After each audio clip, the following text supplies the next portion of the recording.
Hi and welcome back. I'm Tracey Eakin. And I'm Colleen Graettinger. And today we're going to make one of my family's favorites, Chickpea Burgers. Sounds good. So it just takes my trusty little Oscar food processor. I put in a can of chickpeas. I prefer canned just because I have never been organized enough to make them from scratch. Well, they're very convenient. But I do try to always make sure that I get BPA-free cans. And Eakin was one of the first companies to make cans that do not spray that carcinogenic lining inside their cans. And I also look for the salt-free because you can always salt at the dinner table. Right. So let me just pulse these. Okay, so Very you're not simple. mashing them into a paste, you're just chopping them finely. Just pulsing them. So I'll take this out and pass it over to you. Thank you. I'll do the mixing for us today, huh? They smell so good already. Aren't chickpeas one of your favorites? Oh, they are. My husband and I love chickpeas. We also have canned chickpeas on hand. They're really convenient. When you're running out of time or you haven't planned ahead to cook them from the dry state, it's just really easy to pull them off the pantry shelf. But we do cook them from dry a lot too. Just a bag of chickpeas, rinse them off, throw them in a slow cooker, cover them with about 2 inches of water, and in about 5 or 6 hours on high, not only are they going to taste delicious, but the whole kitchen is going to smell so good. And I can't imagine what chickpeas cooking smells like. Oh, I'm gonna have to come over to your house. Yes, we will have to do that. It's fantastic. And then I've got 1 onion, and you can cut it by hand, but I don't like to cry, so I do that too. I put it in wedges, and I just let the machine do it. And I like to kind of make these a little bit smaller so that they're not too prominent in the patty. Do you have a preference for a type of onion that you like? I see you're using white. I go for the sweet onions. Okay. I'm going to take the big piece out so that it's not overpowering the burger. But the only reason I do that is I think that I cry less. They seem to be less strong, less pungent. So that's good. I know there are a lot of folks out there that cry when they slice onions.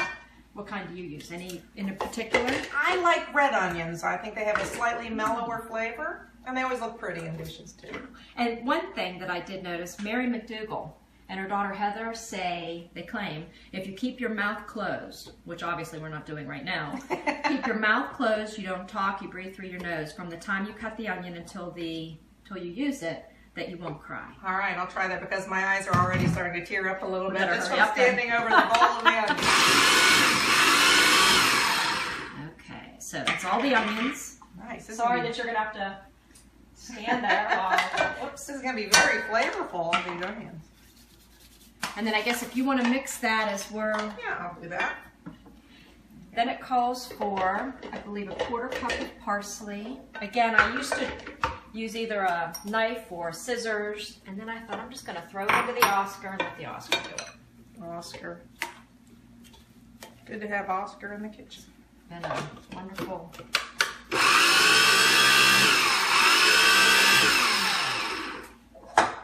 The eyes are starting to water. Mine too. Yours are probably worse because you're closer.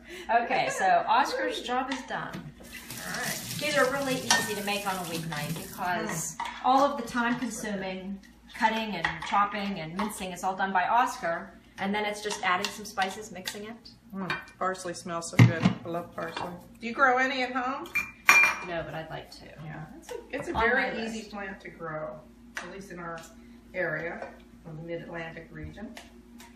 And if you'd like, I could put these in as your start. Please. So what do we have here? We We have cumin. Okay.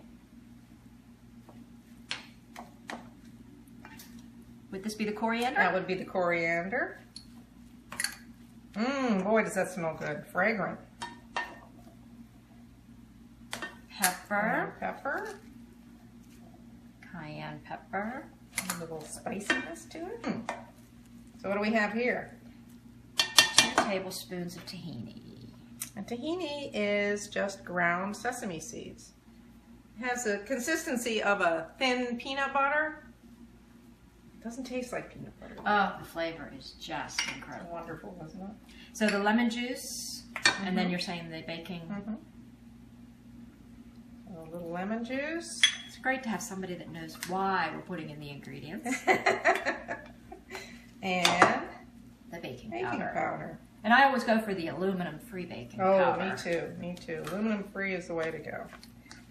We don't want any excess metals accumulating in our brain and adding to an Alzheimer's risk. All right.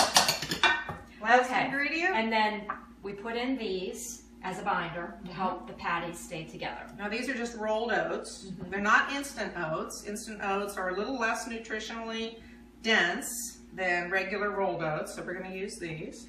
And I have to admit, I've altered the original recipe that I used to use. It would call for breadcrumbs.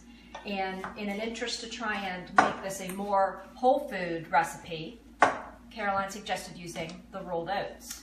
And you know, it's difficult to find breadcrumbs that don't have a lot of other ingredients in it. Some of them even have whey.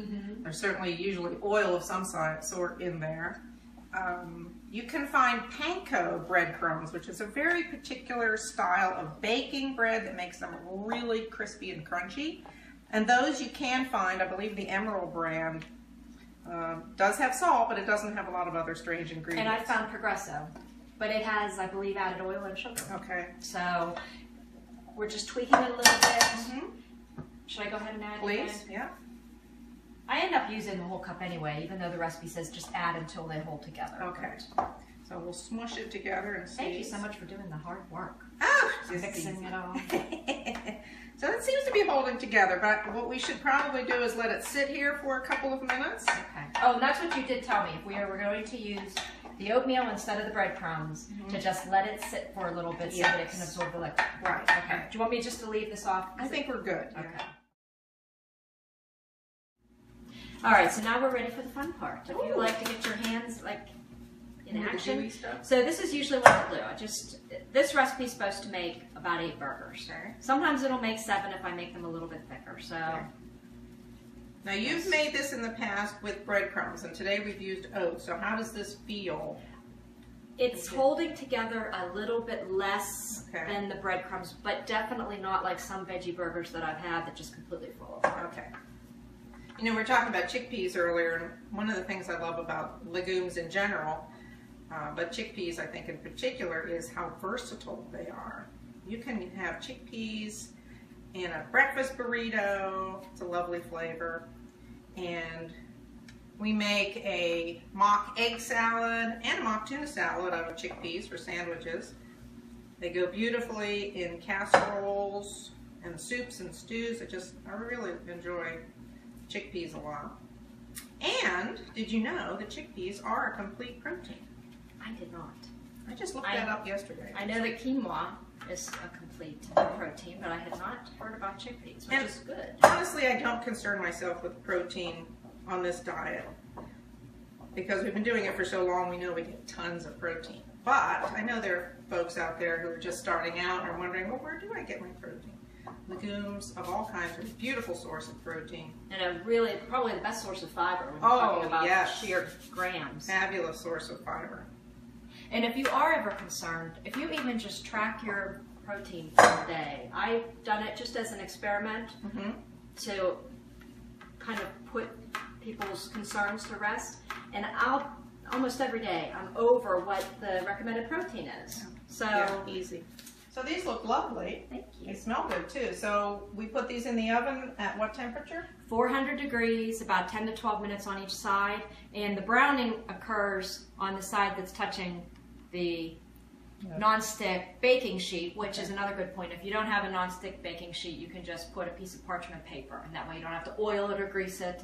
But you'll notice after the 10 to 12 minutes when you flip it, that the brown side is underneath. So if you're looking at it like, oh my gosh, it's not browning, it's not cooking, it is. Okay, you great. just don't know it. Let's put it in the oven.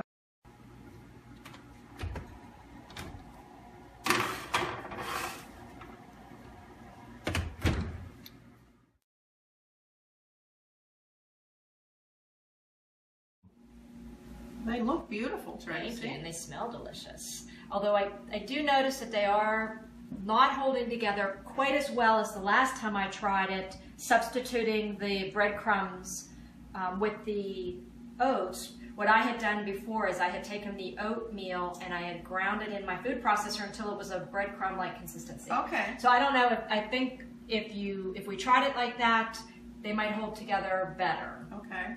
Another alternative, maybe if you don't want to grind the oats, is to add a little moisture to the mixture. That way the oats might absorb the water, or some of the bean juice even from the can. Okay. Adding a little more nutrition to it too. So experiment a little bit, see if you want to grind up the oats or add a little more moisture to them. I think they'll probably hold together nicely. Huh? Perfectly. Look how colorful. Beautiful. Let's enjoy. Okay.